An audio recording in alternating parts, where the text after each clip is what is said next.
When I was 7, life felt like a painting of soft colors.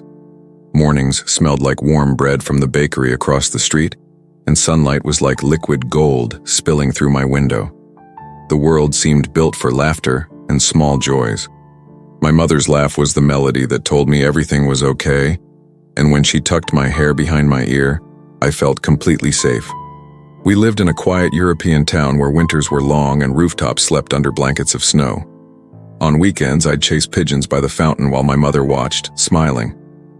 I thought happiness lived inside our walls, in the smell of food and the warmth of blankets. My red shoes would get muddy after rain and I'd wash them carefully because Mama said good girls must always look neat.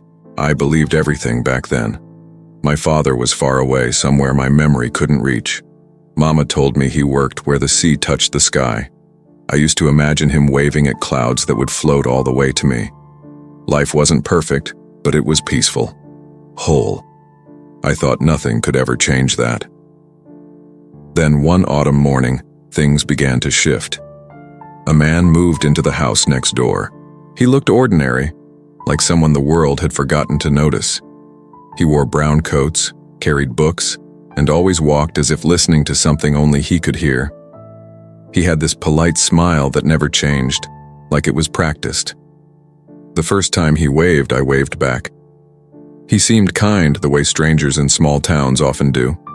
He started helping Mama, fixing fences, carrying groceries, greeting her each morning.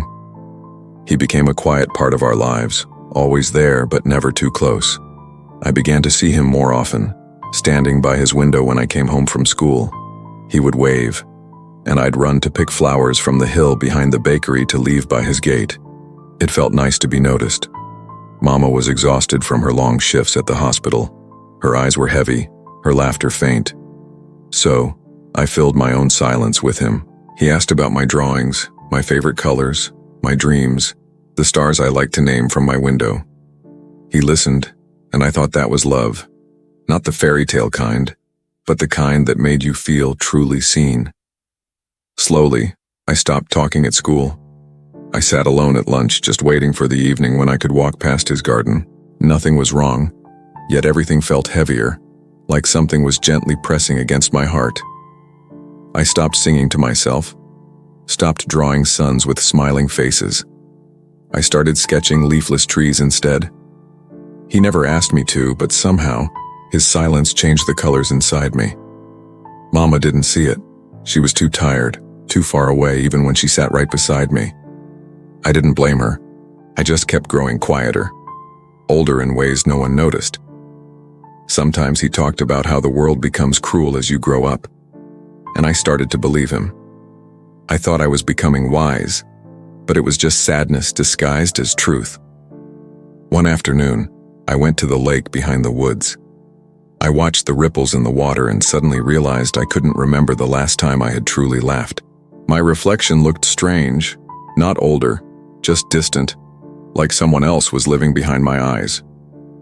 I missed the little girl who believed every smile was safe, who named clouds and trusted kindness. He hadn't done anything wrong, yet he had taken something from me that I couldn't name. Maybe it was color. Maybe it was lightness. Maybe it was the part of me that made the world shine. I didn't tell anyone because I didn't know how to explain it. It was just this soft emptiness that grew quietly inside me. When I walked home that evening, the sunset was beautiful, but it didn't feel the same. Something inside me had dulled. That night, lying in bed, I thought about the girl I used to be, the one who smiled without reason. And for the first time, I missed her. I missed me. The years passed quietly, like falling snow. The town still looked the same, but I had changed forever. I grew taller, quieter, older in a way that had nothing to do with age. People said I was wise beyond my years, but they didn't know that wisdom is just another word for silence. I stopped visiting the lake, stopped leaving flowers anywhere. I carried my stillness like a secret.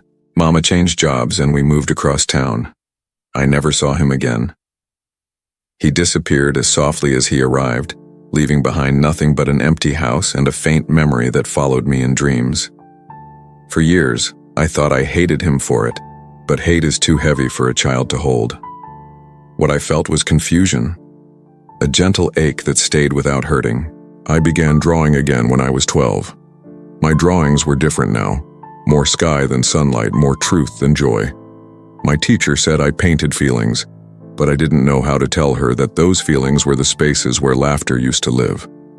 One winter morning, walking to school, I realized I no longer feared the cold.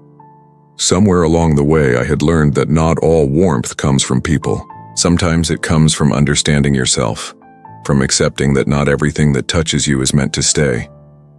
That was when peace began to find me again.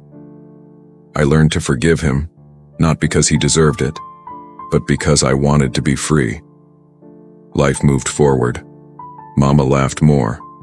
I smiled again, not like before, but slower, steadier, more real. I started writing down the things I felt, small memories to remind me of who I once was. Sometimes I still miss that version of myself, the girl who believed every smile was safe. But missing her doesn't mean losing her. She still lives inside me, in the way I notice quiet things. The wind in the trees, the way morning light touches old walls. Maybe growing up isn't about forgetting who you were, but learning to carry your old self with kindness. The pain that once felt endless has become a quiet companion, reminding me of how far I've come. I will never be the same girl, but I am no longer sad about it, because sometimes we must lose a little of our light to learn how to see in the dark. And in that darkness, I found something softer than happiness, something called peace. Thank you so much for listening to my story. If it resonated with you in any way, I'd be so grateful if you'd like and subscribe. It means the world to me. See you next time.